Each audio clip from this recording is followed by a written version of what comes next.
E a gente pode iniciar, então, a nossa aula, né? Vamos falar, então, sobre as duas últimas verminoses causadas pelo nemateuminto, né? Por um verme, não é mais achatado, é um verme cilíndrico. Como uma revisãozinha, a gente vai entender que ele tem o sistema digestório completo, né? É o primeiro organismo que vai apresentar o que a gente chama de boca e uma saída de ânus, né? Então, numa escala evolutiva, é o primeiro organismo que vai apresentar isso, né? Um sistema digestório completo. Antes dele, dos nemateumintos para trás, todos tinham apenas um orifício, uma abertura, né? Que eu mencionava a vocês, inclusive em algumas biografias aparecem de forma errada, a palavra boca. Não pode ser boca, porque se é boca, porque não é ânus, né? A função é a mesma, né? É o mesmo orifício para a mesma função, para a entrada do alimento e para a saída das excretas. Então, a gente chama de abertura. Nesse caso, os nemateumintos são os primeiros, então, que irá apresentar uma boca e um ânus muito bem detalhado e muito bem diferenciado. Beleza? Tranquilo? Muito bem. Então, mencionando isso, a gente vai duplicar a minha tela para que a gente consiga, obviamente, aí visualizar legalzinho aí essa doença, tá? Bom, só um minutinho, essa doença apareceu. Muito bem. Professor do céu, mas o que é isso? Isso chama-se elefantismo. Isso chama-se filariose linfática. O que acontece aí? Os vermes estão nos vasos linfáticos, no meio do sistema circulatório. Gente, imagina um verme no meio da sua veia. A veia é pequena. Para um verme estar lá, o que a veia tem que fazer? Ela tem que se dilatar. A partir do momento que ela dilata, o que acontece? Fica com essa sensação mega hiper complicada. Professor, eu estou vendo aqui que isso pode acontecer na perna. Sim, pode acontecer na perna ou pode acontecer nas pernas. Tem pessoas que têm nas duas pernas, tá? Isso é o mais comum. O mais comum, inclusive, é aparecer numa perna só. Repara a perna desse cidadão que está aqui, como ela está totalmente inchada. O que está acontecendo aqui? Tem verme nemateuminto dentro do sistema circulatório, dentro do vaso linfático, né? E aí a perna incha desse jeito. Professor, tem cura? Não, não existe cura. Existe remédio para dor, tratamento sintomático, mas não existe cura. Ah, professor, e se eu amputar a perna? Legal, você tira a perna, você não vai ter mais a filariose na sua perna, mas em contrapartida você vai estar mutilado, vai ter que se mover com muleta e por aí afora, né? Ele aparece em maior quantidade de casos nas pernas ou em uma perna só, tá? Pode ocorrer nos braços. Revirei a internet, galera, para encontrar uma imagem que tivesse uma elefantíase no braço. Não encontrei, tá? Isso acontece, mas eu não encontrei, tá? Essa mulher que está aqui, você pode ver que é uma negra. Repara o tamanho dessa mama, né? Desse seio. Professor, o que acontece? A filariose no seio, tá? Então, estão nos vasos linfáticos da mama, por isso que a mama cresce dessa forma. O que acontece aqui? Amputação, gente. Retira-se essa mama, se coloca-se uma prótese por aí afora, mas não existe uma vida normal desta forma, né? E esse rapaz que aqui está, isso que ele está segurando, por incrível que pareça, é o testículo dele. Professor, o testículo? Sim, é o testículo dele. Gente, como é que esse cara tem uma vida normal? Não tem, literalmente não tem uma vida normal, né? Por mais saruel que seja a calça lindão de Jesus, não vai caber um testículo desta forma.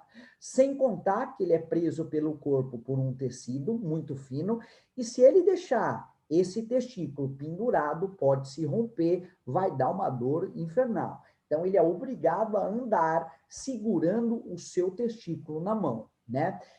Casos como essa situação, também não existe outra forma a não ser a mutilação, né? Então, retira-se esse testículo E, obviamente, a pessoa não pode ter mais filho e assim sucessivamente, né? Então, retira-se para que a pessoa tenha aí uma vida normal. Então, essas são as regiões mais comuns onde aparece a elefantíase ou filariose, né? Por que elefantíase? Repara o formato dessa perna, parece a pata de um elefante, inchada. Por isso, o nome popular elefantíase, tá? Que não tem nada a ver com a mama e com o testículo, né? Então, não tem nada a ver, nenhuma semelhança aí com o elefante, essas duas regiões, tá? Acontece também nos braços, mas nos braços é mais raro, por incrível que pareça, é mais raro, né? Então, foram essas imagens aí que eu achei para vocês, tá?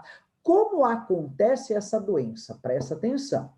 A pessoa, na verdade, ela tem um ferimento, ela está machucada. Pode ser, por exemplo, ela ralou o braço, está aberto. Qual é o ideal quando um ferimento está aberto? Colocar uma gaze. Não fechar completamente, porque não é ideal um ferimento fechado completamente. Por quê? Porque quando você fecha completamente, você não permite a entrada de gás oxigênio, o que bactérias anaeróbicas. O que são bactérias anaeróbicas? Bactérias que não utilizam gás oxigênio na produção de energia. Eles fazem quimiossíntese, né, fermentação. É um outro processo de obtenção de energia. E aí, estando abafado, fechado, sem circulação, sem oxigênio, se tem uma probabilidade maior de infeccionar essa região. Por isso que muitas vezes você vê a pessoa que tomou ponto, no primeiro dia que ela tomou ponto, ela ainda vem com curativo. Segundo dia, ela retira aquele curativo, deixa aberto. Tem que ficar aberto, né? Não pode ficar fechado. E aí a pessoa lava toda hora com água e sabão para eliminar bactérias. O sabão, principalmente, serve para isso, né? A pessoa fez uma tatuagem. Muitas vezes, o tatuador enrola no braço, onde ela fez a tatuagem, né? Um papel filme. Para que serve aquele papel filme? Para não sujar a sua roupa, o seu tênis, a sua calça, a sua blusa, enfim, de sangue no trajeto estúdio, casa, para que você tome um banho e higienize. A partir do momento que você chegou em casa, você retira esse saco, esse papel filme, passa lá, geralmente, uma pomada, né, cicatrizante, um Bepantol da vida, algo que tenha zinco, que aumenta a circulação, né, aumenta a produção de células, né, que nada mais é do que a cicatrização, e deixa aberto. Você não pode ficar fechado. Por exemplo, o band-aid. O que é o band-aid? É para proteger, protege um ferimento. O band-aid, ele é feito de microporo, uma estrutura muito pequenininha, uma malha muito fininha. E essa malha, obviamente, ela não consegue fazer com que nenhuma sujeira ou nenhum inseto pouse ali naquele local. Por isso a gaze é utilizada, porque a gaze também tem uma malha bem entrelaçada, né, bem distante, e aí ele permite a troca gasosa do ferimento com o meio ambiente, o que não abafa, o que não vai proliferar bactérias ali. Então, muitas vezes a pessoa está machucada, a sua epiderme está ferida, né? Está aberta, e aí ela é vítima, obviamente, dessa filariose. O que que acontece? Existe um inseto, né? Uma mosca do gênero Culex, e essa mosca, ela vai pousar no seu ferimento e ela vai ali liberar os seus ovos. Esses ovos, obviamente, eclodem, viram uma larva que penetram na circulação sanguínea. E essa larva vai dar um rolê pelo seu corpo e vai parar nas extremidades, principalmente as pernas. É a parte inferior do nosso corpo. Pode ser os braços, e em casos mais graves, né, não tão comuns, a mama, como aí essa imagem que eu trago para vocês, e obviamente o testículo desse jovem que está aí sentado na cama, né? Então, ali essas larvas crescem, se multiplicam e vão, obviamente, crescer em tamanho. tornando, então, essa aparência a essas pessoas. Professor, não dá para tirar essas larvas? Não, gente, eu não consigo entrar em todo o vaso sanguíneo para tirar essa larva. Então, aí, duas opções. Ou opta pela amputação do membro e você vai utilizar muletas, andadores, cadeira de roda ou por aí afora, ou, obviamente, você convive com isso. Na mama e no testículo, gente, não tem outra forma a não ser a mutilação, tá? A pessoa não consegue, um garoto desse não consegue ter uma vida normal com o testículo dilatado desta forma. Ah, professor, mas aí ele não vai poder ter mais filho? Não, vai retirar os testículos, não vai produzir espermatozoide, o que obviamente não vai poder ter mais filho.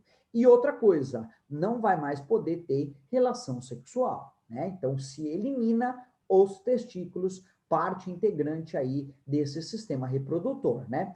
E no caso da mulher, torna-se um processo mais fácil, retira-se então essa mama, né? E ali, dependendo aí a condição financeira, se coloca uma prótese de silicone e por aí afora. Então, na mulher, torna-se uma situação mais cômoda, mais fácil, né? Diferente a mutilação do homem, que não vai produzir mais espermatozoide. Então, tudo isso é provocado pela picada, na verdade, pelo depósito de ovos, né, da mosca, claro, contaminada com a filariose.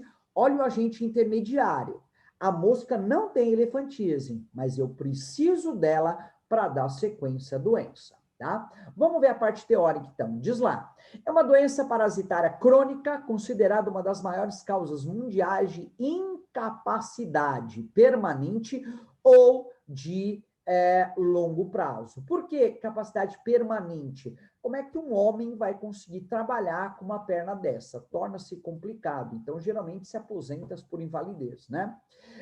Também conhecida por elefantíase, pelo fato desta perna ter um diâmetro, né, um tamanho muito semelhante à pata de um elefante, por isso elefantíase. Provocada pelo nemateuminto de nome científico Wucheria bancroft. Wucheria bancroft. Esse é o nome do verme do nemateuminto causador dessa doença. Transmitida basicamente pela picada do mosquito Culex, né? O pernilongo, ou denominado aí de muriçoca, infectado com larvas do parasita. É claro que se esse inseto do gênero Culex não tiver infectado, ele não vai transmitir nada. Ele tem que estar infectado, tá? Entre as manifestações clínicas mais importantes da filariose linfática são os edemas, os acúmulos anormais de líquido nos membros, no seio, na bolsa escrotal, que pode levar a pessoa à incapacidade de se locomover, de relações, ter filhos, relações sexuais e por aí afora, né? Sintomas. É possível que os sintomas são relacionados ao processo da larva causada pela doença. Também no local se alojam vermes adultos, podendo variar desde a ausência de sintomas, quando o verme em pequena quantidade não dói, né? Até quadros de incapacidade, muitas vezes permanente. No caso, um testículo não tem o que fazer, né? Acúmulo anormal de líquido, edema nos membros, no seio e na bolsa escrotal. Quando ele fala membros, eu também tenho nos braços e principalmente nas pernas, porque é o membro mais periférico, tá? Aumento do testículo, que a gente chama de hidrocele, crescimento inchato exagerado dos membros, do seio e da bolsa escrotal, tá? Como que ocorre a transmissão? Pela picada do mosquito Culex, né? Do pernilongo da muriçoca, infectado pelo parasita. Após a penetração na pele, por meio da picada do mosquito, as larvas infectantes migram da região para os linfonodos, chamados de gânglios, e lá elas se desenvolvem até a fase adulta. Havendo o desenvolvimento do parasita de ambos os sexos, há também a reprodução deles, com a eliminação de grande número de larvas, chamados de microfilárias, para a decorrente sanguínea, que proporcionará a infecção de novos mosquitos, infectando o ciclo. Então, essas larvas, elas estão na corrente sanguínea, o que se outro mosquito ir lá, por ele ser hematófago, ele precisa de sangue, ele suga o sangue, ele acaba ficando contaminado, sendo, presta atenção, o agente intermediário. Esse mosquito não tem elefantíase, mas eu preciso dele para transmitir, então, aí a doença. Beleza? Contágio. Após a penetração da pele pela picada do mosquito, a larva infectante migra para a região dos linfonodos, dos gânglios, onde se desenvolvem até a fase adulta. Na fase aguda, podem aparecer fenômenos inflamatórios. Imagina a inflamação, né? Após um período, pode-se levar meses ou anos, os pacientes podem apresentar edemas, mulheres nos membros e nas mamas, e nos homens a hidrocele, que é no testículo, né? Erisipelas frequentes e quelúrias ou ruptura de vasos linfáticos, né? O rompimento e algumas microhemorragias aí nos vasos linfáticos. Tratamento, a utilização de medicamento, comprimido e droga ativa. Sua administração é via oral e apresenta rápida absorção de toxicidade. Essa droga tem efeito de micro e macrofagida na redução profunda da quantidade de larvas no sangue. Ele vai reduzir a quantidade de larvas no sangue, mas não vai eliminar, obviamente, as larvas adultas que estão nessas regiões. Mencionando, então, essa doença, ela não tem cura. Beleza? Tranquilo? Uma doença aí bem chatinha, né? Bem complicada, mas infelizmente aí é uma realidade, tá bom? Tranquilo? Bom, mencionando agora, então, a gente vai ver a última doença, então, que é a filariose. A filariose não, a oxirose. Vou duplicar aqui a minha tela, só um minutinho. Aqui está essa bonitinha. Vamos lá, ferramentas, início, visualizar. Visualizar. Muito bem. Deixa. Bom. Show de bola.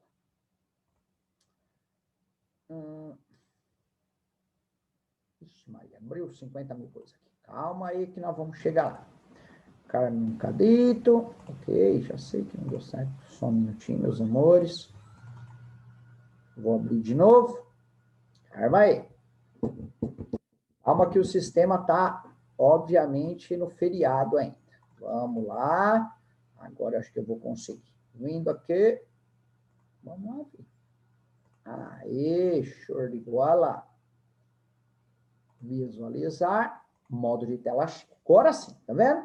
Quem espera sempre alcança. Bom, vamos lá. Dentre as doenças, meus amores, essa é a de menor expressão, a que aparece menos, né? Na verdade, isso está muito relacionado às crianças, né? Porque, obviamente, tem uma baixa ou ausente higienização das mãos e por aí afora, né? Principalmente a criança que está começando a andar, ela está sempre no chão, né? E muitas vezes o chão aí, ele está contaminado. Então, por essa ação, torna-se aí bem complicado, então, essa criança aí está lavando a mão, se higienizando e por aí afora, né?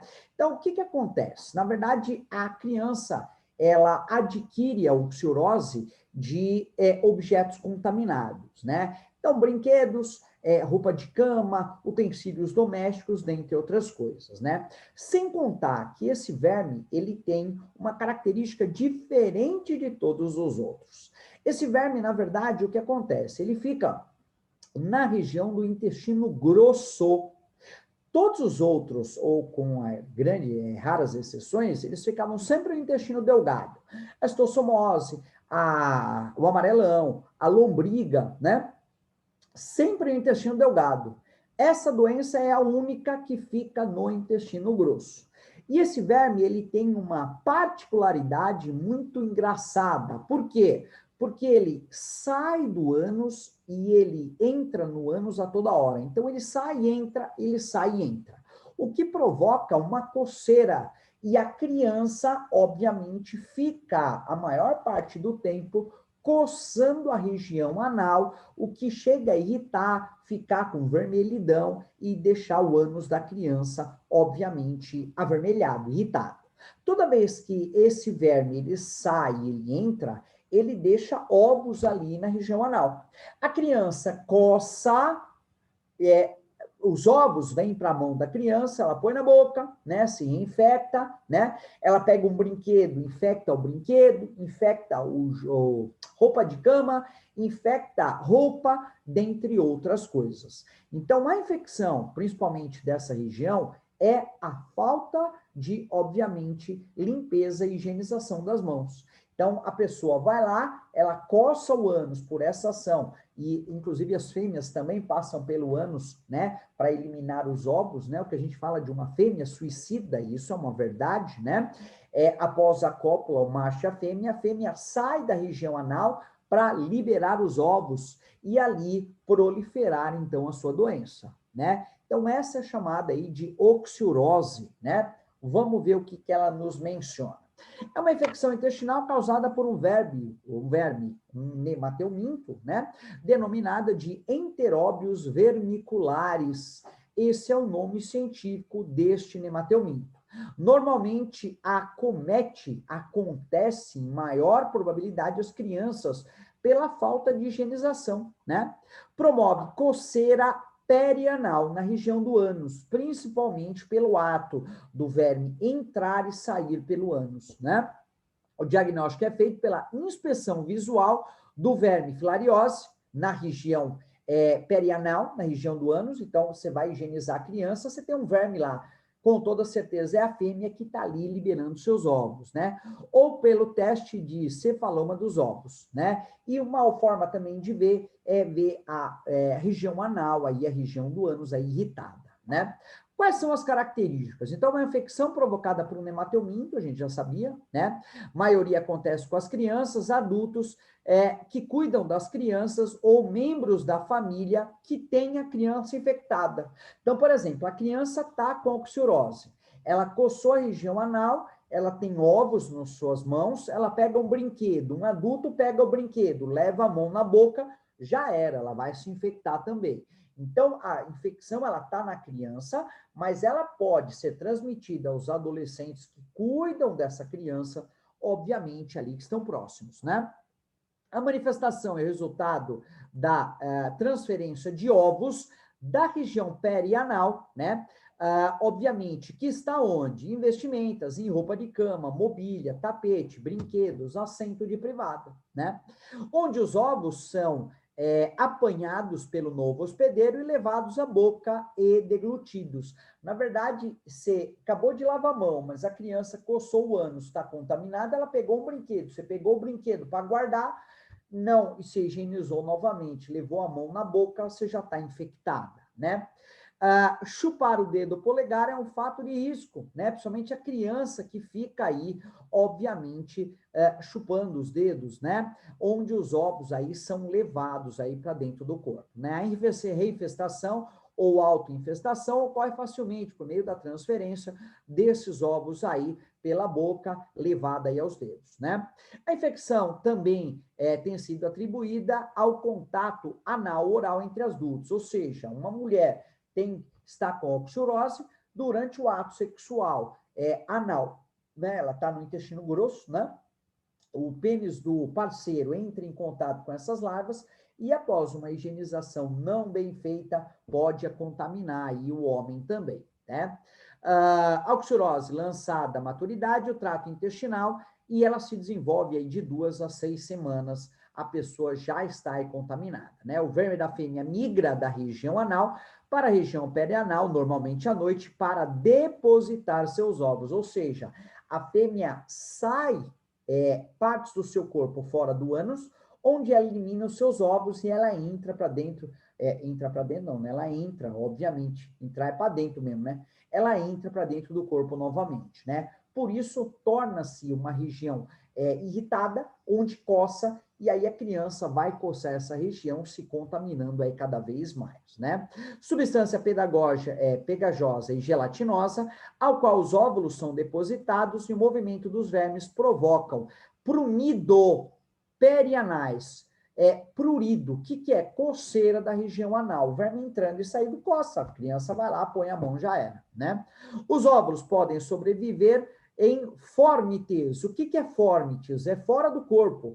Então, em toalha, cama, mobília, brinquedos, assento, vestimenta e por aí afora, durante 3 semanas em temperatura ambiente, ou seja, 21 dias fora do corpo, obviamente, aí dessa criança, né? Ou dessa pessoa infectada, falando aí de um adulto, né? Sintomas, na maioria das vezes não apresenta sintoma, além, óbvio, desse pruído, né? Dessa coceira na região anal. Em alguns casos, as fêmeas migram do trato genital feminino humano e entram na vagina, causando infecções. Então, esse verme, quando ele sai do ânus para depositar seus ovos, ele pode entrar por uma região que não seria correta na vagina, o que ele vai causar infecções também, tá? Em casos mais graves, pode provocar dor abdominal, insônia e convulsões. Imagina você ter uma convulsão por um verme que está no seu intestino grosso, né? A verdade é essa, né? Tratamento dentre as doenças é o mais simples, mesmo porque esse verme ele está no intestino grosso, ele está muito próximo da eliminação, né? Raramente é prejudicada, a prevalência alta de manifestações é comum, né? Então, a pessoa se infestar é comum, né? Trata-se somente de uma infecção assintomática, é recomendado o uso de medicamentos, né? De vermicida, né? Obviamente, ele te dá aí alguns. E um gel ou pomada, né, que contém aí um ácido para aliviar a coceira. Então, você toma um vermífugo e passa aí uma pomada na região anal, o que vai eliminar consideravelmente aí essa coceira, né? Prevenção, lavar as mãos com sabão, ao usar o banheiro, após trocar a fralda da criança e manipular alimentos, né? A forma mais bem sucedida. Ô, gente, higienização, né? Hoje, essa doença estaria ferrada, né? Porque o tanto que a gente lava a mão em prol do nosso amado, idolatrado coronavírus, né? A infestação não ia passar para ninguém, né? Mas é o que eu falei, o maior problema aqui são as crianças, né? Então, a criança, obviamente, ela não tem o hábito aí de higienizar a mão toda hora, né? Lavar roupas de cama e brinquedos com frequência, né? Então, a criança trocar o jogo de cama aí sempre, né? No mínimo uma vez por semana, né? Isso, na verdade, é aconselhado aí a um adulto, quanto mais uma criança, né? Então, lavar esporadicamente para eliminar aí qualquer foco, qualquer verme, né? E se as pessoas estão infectadas, tomar banho todos os dias para ajudar a remover os ovos que estão na pele. Gente, saneamento básico, né? O mínimo é um banho por dia, né? Geralmente, né, as pessoas deixam para tomar banho no final do dia, quando estão cansados, já dá aquela aliviada, né? A água quente faz aí a vasodilatação, né? O que dá uma sensação aí de prazer e uma sensação de alívio, né? E, obviamente, essa região aí torna-se limpa, né? Então, vai ter aí essa região limpa. E o uso de aspirador de pó também é importantíssimo, porque vai suprir aí esses ovos, principalmente em tapetes e por aí afora, o que evita a criança ficar colocando a mão toda hora. Por isso que, geralmente, quando a gente tem criança pequena em casa que está aprendendo a andar, a higienização ali ela tem que ser feita com mais frequência, né? Todo dia passar um pano, né? Com um desinfetante legal para eliminar, né? Um aspirador de pó, dentre outras ações, tá? Então, mediante isso, meus amores, a gente finalizamos então a nossa amada filariose, elefantíase e a oxiurose. Lembrando, essas duas doenças, principalmente a filariose é o que mais aparece, né? A oxiurose raramente ela aparece, né? Porque é uma doença de menos expressão, né? Uma doença mais fácil, uma cura mais fácil, né? Então, um remédio simples, uma pomada para evitar coceira, acabou, né? Uma higienização já era, acabou a doença, né? Diferente, por exemplo, a filariose, que você vê, não é transmitida por alimento nem água contaminada, né? Como a grande maioria das outras doenças, né? E aí, ela é transmitida aí pelo mosquito. Beleza? Tranquilo? Então, por aqui, meus amados, eu finalizo aí as nossas verminoses. Estamos trabalhando aí com toda certeza 3 aulas, né? Falando aí de doenças provocadas por vermes, o que eu finalizo, então, esse nosso processo e o que amanhã a gente começa a estudar os moluscos, que é um outro fio. Beleza? Amores, fiquem com Deus, a paz do Senhor Jesus e até amanhã na primeira aula. Beijo, queridos, fiquem com Deus. Tchau, tchau.